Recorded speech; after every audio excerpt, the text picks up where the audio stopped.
Lo que ocurre en el Vaticano es una cuestión que nos ha conmovido primeramente y también que nos ha llamado la atención para saber exclusivamente cómo se ha resuelto. Se resolvió por León XIV, como decir un papa peruano, un papa estadounidense. La verdad que me parece que a esta altura la Iglesia Católica estará pensando un papa, punto, nada más y nada menos que con la contundencia que significa un papado que tiene una carga muy importante por ser el próximo, luego de lo que ha sido un papado que no va a pasar a la historia de los papados como algo intranscendente, como ha sido nada más y nada menos la presencia del argentino Jorge Mario Bergoglio, lo que ha sido la presencia de Francisco.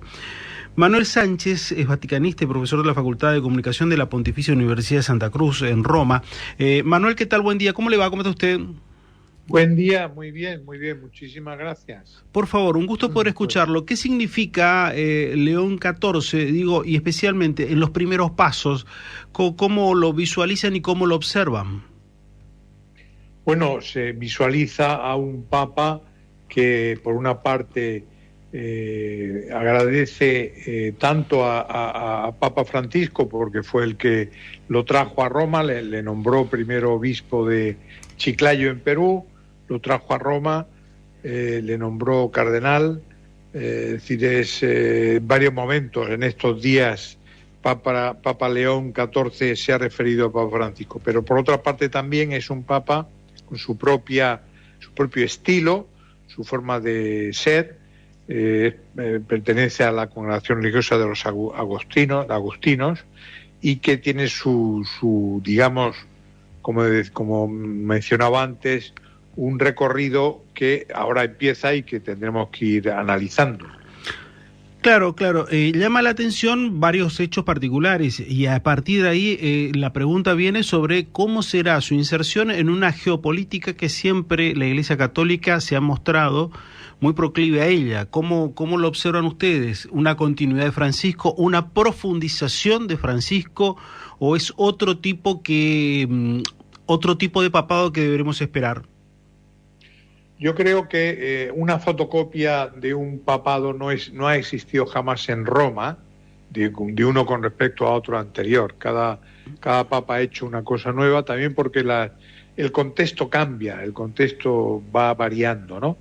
Y en la geopolítica, evidentemente, este papa que es a la vez latinoamericano y es a la vez un gringo, ¿no? Es un norteamericano nacido en Chicago, pero con padres en parte italianos, en parte de España, que, o sea, tiene, como alguien ha dicho estos días, es el menos norteamericano de todos los norteamericanos que eran cardenales y ahora es el Papa, ¿no? Entonces, esto le va a dar un perfil especial, pero, insisto, con este tipo de condicionamiento que es muy importante, si no se entiende, no es un norteamericano típico, ¿no? Claro. Eso me parece que no hay ningún tipo de duda. De hecho, al adoptar la nacionalidad peruana, ya ha sido un mensaje en plena vida, en plena vida eclesiástica, sin haberse imaginado la posibilidad de haber llegado a donde ha llegado. Ahora, siempre entiendo que esta decisión del Papa es una decisión exclusivamente de los cardenales, en una suerte de observación de la geopolítica. Las características de León XIV lo llevan a pensar más en un Papa proclive a las corrientes migratorias y preocupados por las corrientes migratorias del mundo, o en otro contexto más vinculado a la Iglesia puertas adentro. Las dos cosas. Por el perfil que él tiene, yo creo que va a estar atento a las dos cosas. Evidentemente, de hecho, ya en estos días se ha mencionado, por ejemplo, en el discurso que hizo ayer ante los cardenales, explicando concretamente su nombre, porque ha escogido el nombre de León, pues ahí explicó cómo tiene que conectarse todo esto con León XIII, que fue el Papa de las grandes encíclicas de carácter social que inauguraron toda una era de la doctrina social de la Iglesia en un momento que comenzaba la gran revolución industrial. Él ahora se encuentra en un cambio de época también en el que está presente más que una revolución industrial todo lo que el efecto que va a provocar y está provocando la inteligencia artificial, pero también todo lo que está provocando los grandes movimientos migratorios, no solamente en América, sino también en África y en Europa, ¿no?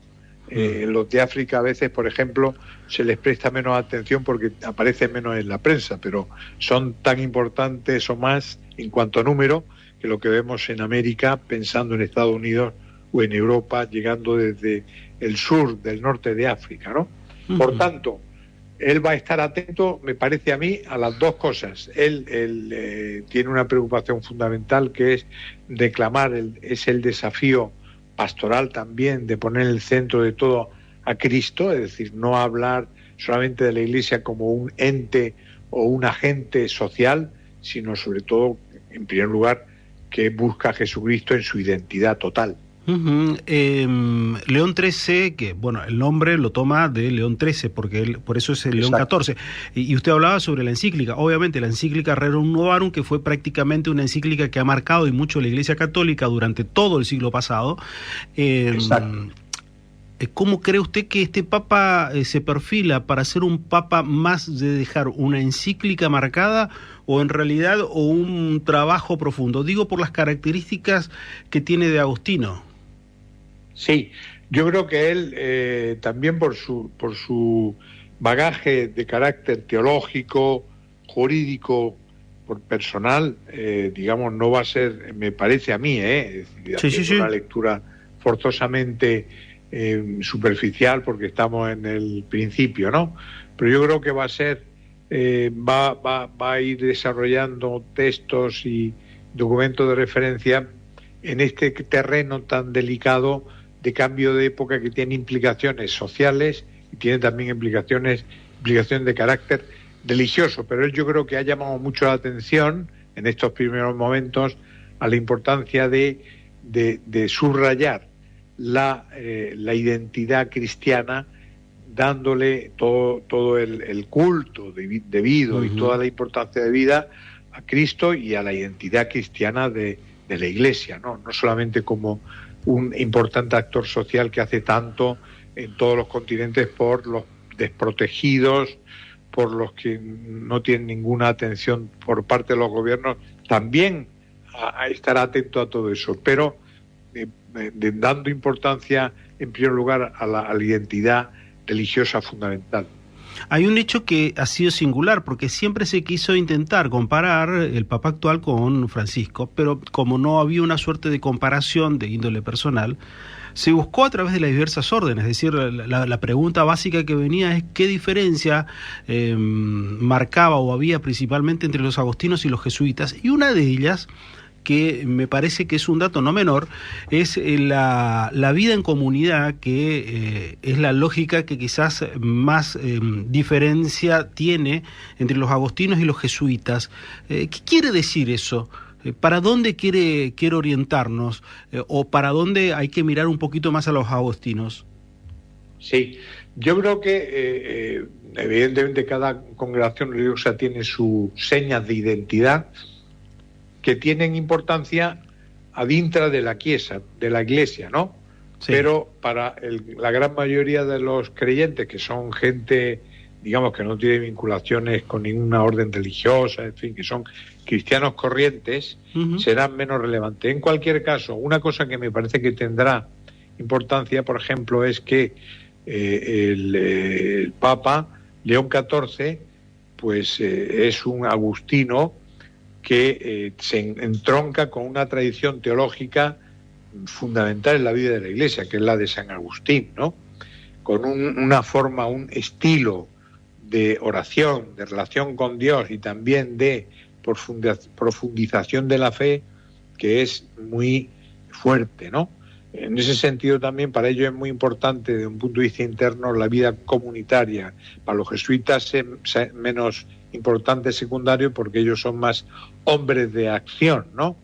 Y actúan, digamos, más autónomamente, cada uno por su cuenta, haciendo un resumen muy fuerte, ¿no? Pues tiene muchas más matices lo que estoy diciendo, ¿no? Pero, claro, es decir, en el caso de los agustinos, su referencia es uno de los grandes padres de la Iglesia, que es San Agustín, que es tan importante en toda la tradición espiritual, teológica de la vida de la Iglesia. Esto no va a ser algo secundario, pero, insisto, es una cosa que se verá de una manera más lenta con el tiempo, ¿no? Claro, habrá que mirar más el camino de San Agustín, habrá que mirar más por ahí para entender el proceder de este Papa. Exacto, sí, evidentemente. Pero no hay que olvidar una cosa que es en este Papa fundamental, y es que es un hombre misionero, o sea, es uno que ha salido del sitio donde estaba, lo ha pedido ir a un lugar totalmente distinto del lugar donde ha crecido, donde ha estudiado, como era en su ciudad natal, etcétera, y se ha ido a Perú. Y ahí ha estado muchos años y se ha convertido en un hombre que tenía que, para llegar en algunas ocasiones, para llegar a las comunidades y a las parroquias en la zona de esa zona alejada del Perú, tenía que ir a caballo, como hemos visto algunas fotos que hemos visto en estos últimos días, ¿no?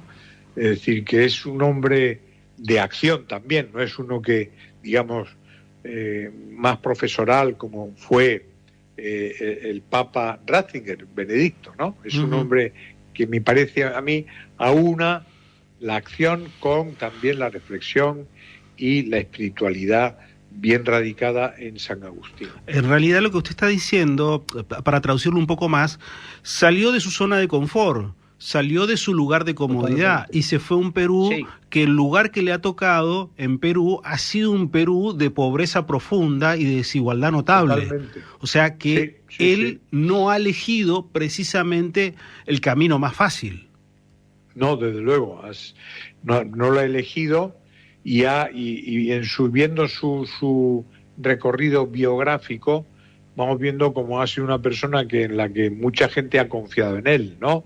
Porque también ha sido el máximo exponente de los agustinos durante 8 años en Roma, y eso le ha llevado también a tener que conocer y gestionar una congregación religiosa presente en muchos países, ¿no? Y con también distintos estándares y con sensibilidades muy distintas. En ese sentido se ha acostumbrado a tener que gestionar, digamos, situaciones, personas y realidades muy notablemente diferentes. ¿Qué cuesta más en un papado? ¿Mostrar su impronta de la Iglesia o administrar las cuestiones burocráticas y los intereses propios internos de la Iglesia? Pues no lo sabría yo decir, porque yo, por lo que he leído de lo que han dicho en entrevistas los papas anteriores, digamos, ellos tienen sobre sus espaldas una gran mole, ¿no? Una increíble cantidad de problemas que además se producen las 24 horas del día, es decir, porque tienes que funcionar con un horario que ocupa las 24 horas del día, ¿no? Y por tanto hay cuestiones lejanas, por ejemplo, un problema que Papa Francisco tuvo que gestionar y que le preocupó tanto, ¿no? El sínodo de la Iglesia alemana, que es un tema que sigue estando sobre el tapete, sobre la mesa. Pero luego también tienen que gestionar cosas más cercanas del Vaticano, por ejemplo, el problema de lograr fondos para poder pagar a los jubilados que han trabajado en el Vaticano, porque los números no acaban de cuadrar totalmente en el Vaticano, es decir, que va desde cuestiones que tienen a veces un carácter universal, que tienen presencia y un tipo de eficacia universal, a otras cuestiones más locales, pero que tienen también una repercusión en la opinión pública muy, muy fuerte, ¿no? Sí, yo lo vinculo a una suerte para hacerlo, para traslucirlo, o mejor dicho, para traducirlo y llevarlo a un público más llano, como una gestión de gobierno, cuando uno por lo general piensa que la gestión de gobierno es solamente puerta para afuera, pero muchas veces las puertas para adentro es subestimado, pero absorben gran parte de la jornada laboral si uno quiere hacer que su cargo sea bien llevado a cabo, digo, con la responsabilidad que requiere. Y eso en el papado también ocurre, porque no deja de ser la manifestación, o mejor dicho, la organización de una organización a nivel global como es la Iglesia Católica. Claro, aparte de que no nos olvidemos que el Papa efectivamente está ayudado por mucha gente, pero en realidad todo al final recae sobre él mismo, sobre el propio Papa, ¿no? Sí. Aunque tenga gente que le ayude, que le eche una mano, pero son siempre pocos, ¿no? Es decir, si uno, por ejemplo, comparara el número de gente, esto es un dato, digamos, de carácter más de curiosidad, ¿no? En la Santa Sede actualmente trabajan en torno a, en un pequeño estado como es la Santa Sede, en torno a 4.500, 5.000 personas. Ese es todo el personal total de la Santa Sede, ¿no? Uh-huh. Bueno, en Italia, en Roma, el Palazzo del Quirinale, donde vive el presidente de la República, solo allí trabajan más o menos el mismo número. Uh-huh. ¿No? Y son los que asisten y tienen que echar una mano al presidente de la República, mientras que el Papa, para una gestión universal, tiene, decir, a veces llevar adelante tantas cosas es un esfuerzo descomunal que no lo pueda llevar a cabo evidentemente solamente con la ayuda de Dios. Claro. Hay que saber dimensionar las funciones y las responsabilidades de cada uno, y me parece que esta es una forma también de hacerlo. Manuel Sánchez, un gusto poder escucharlo, la verdad muy interesante sus palabras, gracias. Muchísimas gracias a usted, ha sido un placer. Un gusto realmente, gracias. Manuel Sánchez, profesor de la Facultad de Comunicación de la Pontificia Universidad de Santa Cruz, Roma, hablando sobre el Papa León XIV, y la verdad que a partir de ahora quizás uno de los detalles o una de las características que deberemos observar es su impronta y especialmente su carisma, si sus gestos y sus hechos lo llevan a equiparar al Papa Francisco para tener la trascendencia global que lo ha tenido Francisco. Esa creo que es un poco la expectativa que tiene la Iglesia Católica de seguir siendo o al lugar que lo llevó Francisco con su carisma de centralidad global en ciertas cuestiones. Obviamente que la idea sería superarlo, pero no deja de ser un desafío en este hombre que nació en Estados Unidos, en Chicago, que ha desempeñado gran parte de su vida eclesiástica en Perú y que hoy llegó a Papa. San Agustino, bueno, uno tiene que mirar porque esa es la orden a la cual él se ciñó y siguió, y de hecho ha sido como, en términos vulgares, el líder de los San Agustinos a nivel global. Ese es el espacio, ese es el lugar al que llegó antes de este papado. Llegó a ser cardenal hace muy poco tiempo, 69 años.